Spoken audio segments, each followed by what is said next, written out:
de puerpério patológico. O tratamento para esses quadros de retenção placentária vai ser, então, em pequenos animais, a gente opta pela OSH, tá? Pela castração, tratamento cirúrgico sempre para pequenos animais. Mas há uma possibilidade, e se vocês procurarem no livro, há também uma indicação para tratamento conservativo, com aplicação de equibólicos, só que não costuma ser feito, não é a realidade ainda, tá? Então opta-se sempre pelo SH em pequenos. E aí, nos grandes animais já não é a realidade é fazer um tratamento conservativo, com aplicação aí de fármacos equibólicos. Eu preciso fazer o quê? Eu preciso tirar a placenta de lá de dentro, porque aquilo lá vai gerar uma infecção, ou já está gerando. Então, como é que vai funcionar? Eu preciso trabalhar com fármacos que estimulem a contração. Então, a cérvix já vai estar aberta nesses casos, né? Porque ela acabou de passar pelo parto. A gente está falando de puerpério patológico, retenção placentária. Então, eu posso trabalhar aí com ocitocina, que é um equibólico. Em equinos, após o parto, é a substância de escolha. Em bovinos, geralmente a gente opta mais pela prostaglandina, mas dá para fazer prostaglandina nos dois casos. É que o útero da égua ele é bem responsivo à ocitocina logo após o parto, nas primeiras 3 a 6 horas pós-parto só. Passou desse tempo, vai na PGF, porque a ocitocina já não vai ter uma resposta muito legal. Dá para fazer também gluconato de cálcio, que é um equibólico, vocês viram lá nas intervenções. Dá para fazer gluconato de cálcio intravenoso, que também ajuda, no caso dos ruminantes, a expulsar a placenta. Então, todos esses equibólicos vão auxiliar nesse processo de expulsão. Depois que eu fiz a expulsão da placenta, farmacologicamente, ou até mesmo manualmente, está aqui, né? Dá para se fazer de forma manual, com muito cuidado, eu vou puxando a placenta e vendo se ela vai descolando através dessa tração que eu faço. Então, depois de feito isso, eu vou ter que me preocupar com a contaminação que fica lá dentro. Então, tudo isso está incluso no tratamento da retenção placentária. Não é só tirar, mas também ter esse cuidado pós. Só um detalhe importante, pessoal, sobre essa remoção manual, para não deixar aí nenhuma dúvida, ela não deve ser feita em ruminantes. Tá? A remoção manual não é indicada em ruminantes por conta do tipo placentário, que é o cotiledonário. E o fato de ter essa ligação muito forte na região de placentoma, quando eu fizer uma tração, eu posso acabar ocasionando em lacerações, perda tecidual, né, e complicações, como o caso de hemorragias. Não é indicado fazer remoção manual em ruminantes. Ruminantes recomenda-se apenas a aplicação de equibólicos. E aí, nas outras espécies, aí dá para tentar fazer a redução manual. Em equinos, por exemplo, dá para ir puxando, mas não é puxando com força. Se você está puxando e está vendo que não está vindo, não mexe mais. Espera, deixa lá a fêmea com fármacos equibólicos, que vão ajudar muito mais do que você, que às vezes não consegue colocar uma força adequada ali no órgão, correndo risco também de lacerações e hemorragias, tá? Então, em ruminantes, não façam a remoção manual. Nas outras espécies, dá para tentar fazer, desde que você saiba o que você está fazendo ali. E não fique lutando muito contra o animal. Então, perfeito. A gente tem, então, falei para vocês sobre esses tratamentos para retenção em si, e aí tem esses tratamentos pós-retenção, que é a redução da contaminação. Então, vai ser necessário uma antibiótico-terapia, vai ser necessário a aplicação de anti-inflamatórios não esteroidais, então antibióticos 5 a 7 dias, e anti-inflamatórios não esteroidais por 3 dias, ou até 5 às vezes, dependendo da gravidade do caso de retenção que você encontrou. E suporte ao animal. Se é um animal que estiver desidratado, um animal que estiver muito debilitado, você vai dar esse suporte necessário quanto à hidratação e à nutrição para ele nesse pós-retenção. Tá? Casos de laminite em equinos vão ser tratados de forma preventiva para não deixar acontecer e piorar a situação também do paciente. Então, essas são as formas de tratar a retenção placentária nos nossos animais. Existe esse quadrinho para bovinos, pessoal, dá até para extrapolar para algumas outras espécies animais, que é um quadrinho bem bacana que eu trago a vocês, apenas para ajudar a vocês tratar quadros de retenção placentária nessa espécie animal. Então tem essa tabelinha aí que fala sobre parâmetros e tratamento. como é que ela vai funcionar? Eu vou observar, então, esses parâmetros que seriam febre e apetite do animal e vou indicar um melhor tratamento para ele no pós-parto com retenção placentária. E quadros de infecções uterinas também, essa tabelinha é indicada. Então, os casos de animais que são observados que têm apetite e não têm febre, a única coisa que eu tenho de indicar para tratar esses animais e que é muito funcional vai ser a observação do animal só para ver se não vai ter nenhuma complicação e aplicação de fármacos equibólicos.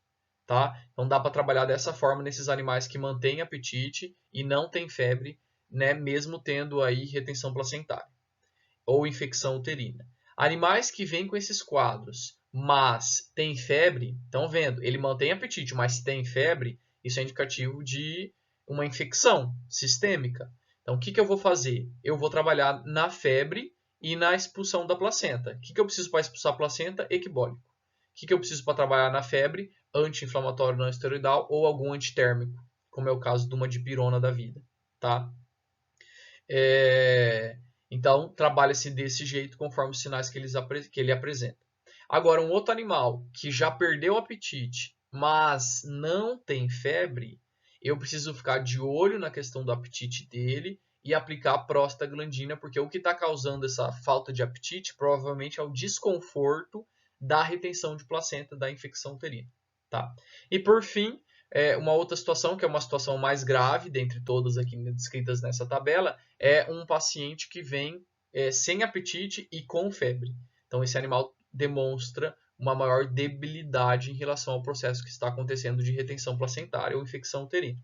O que eu vou precisar trabalhar nesse animal? Aplicação de fármacos equibólicos para tratar a retenção e o que tiver lá dentro de acúmulo de fluidos.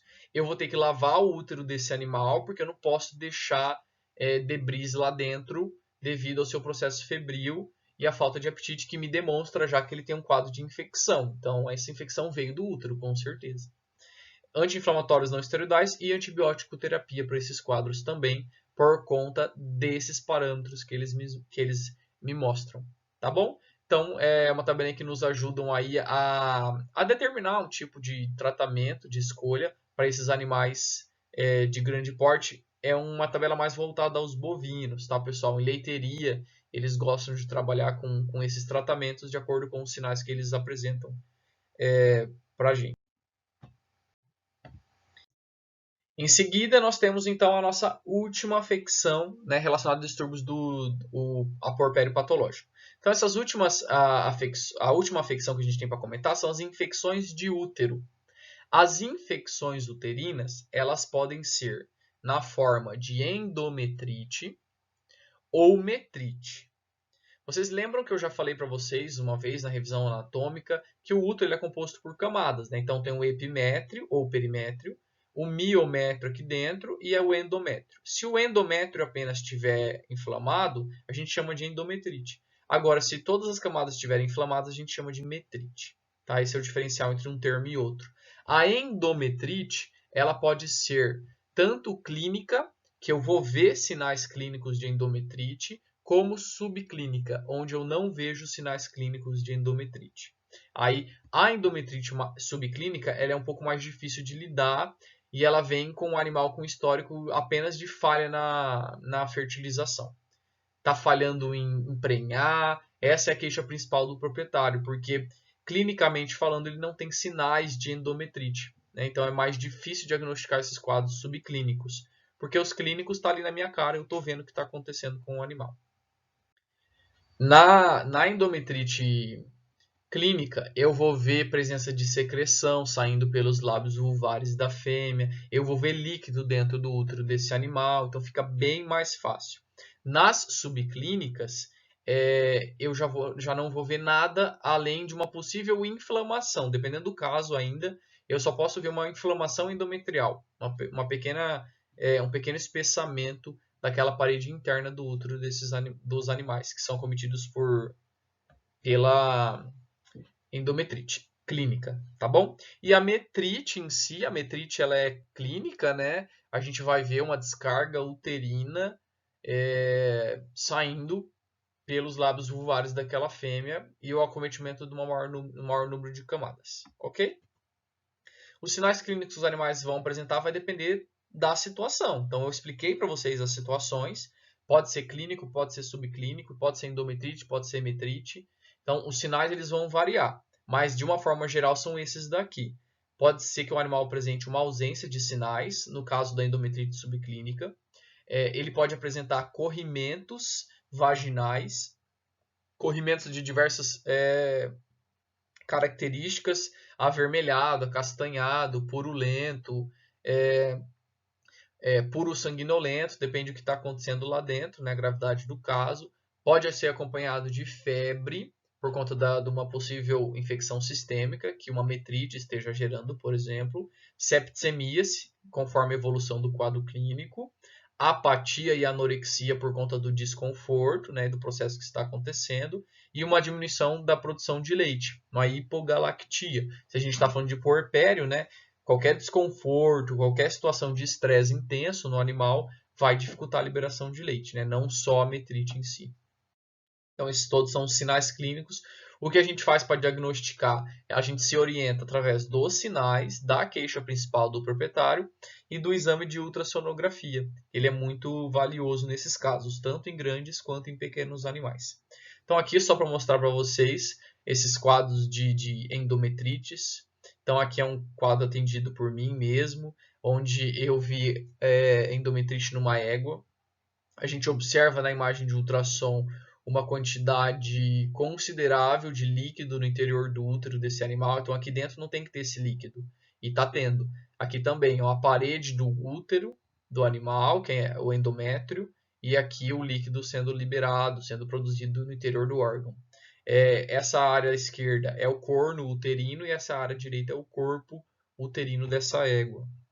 Então, é de grande valia o uso desse recurso para poder diagnosticar os quadros de infecções uterinas, inflamações uterinas. Aqui, novamente, é uma outra imagem, né, do útero repleto por conteúdo. Então, aqui é a parede uterina. E aqui no interior, no lúmen uterino, a gente vê conteúdo com pontos hiperecóicos. Aqui ao lado a mesma coisa, ó, a parede uterina aqui em volta e o conteúdo aqui dentro. Então, a quantidade de conteúdo, o tempo que isso está acontecendo vai determinar os sinais clínicos e até mesmo o meu tratamento ali nesses casos. Para grandes animais, o tratamento não é a retirada do órgão. Como vocês estão vendo aí, a gente sempre fala, né, desde antes nas intervenções. Então, o que eu vou fazer em grandes animais para tratar uma metrite, uma endometrite? Eu vou lavar o útero constantemente, frequentemente, para tirar esse conteúdo sujo que está lá dentro. Então, a lavagem ela é feita até sair bem clarinho. Então, vejam, nesse caso, a lavagem uterina sendo feita, ó, do mais escuro para o mais claro. E continua lavando até sair bem limpinho. Essa lavagem ela vai requerer aí dias sendo feitas. Então, uma vez por dia vai ser necessário de se fazer. Além de toda a terapia de suporte, né? Anti-inflamatório não esteroidal. A gente vai ter que trabalhar com antibiótico terapia, com antibióticos de escolha para limpeza uterina, né, para infecções uterinas, como a sulfacontrimetropin, como a rofloxacina, o ceftiofur. Então, nos grandes animais, essa é a terapia de escolha, né, a limpeza desse útero. Eu preciso expulsar esse conteúdo que está lá e eu preciso também protegê-lo contra a infecção que pode estar acontecendo sistemicamente falando. E em equinos, a mesma ideia que eu passei do caso anterior, tá? Da retenção de placenta. Preventivo para laminite.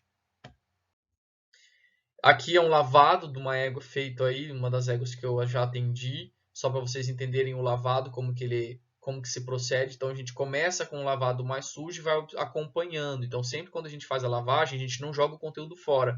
A gente tem que ir acompanhando para ver a limpeza uterina, se ela está sendo bem realizada, se está sendo bem sucedida. Como é esse caso aqui, ó. Vejam, essa égua ela tinha uma contaminação aqui dentro do útero, e a gente vê esse líquido bem turvo, que não devia estar lá dentro e estava.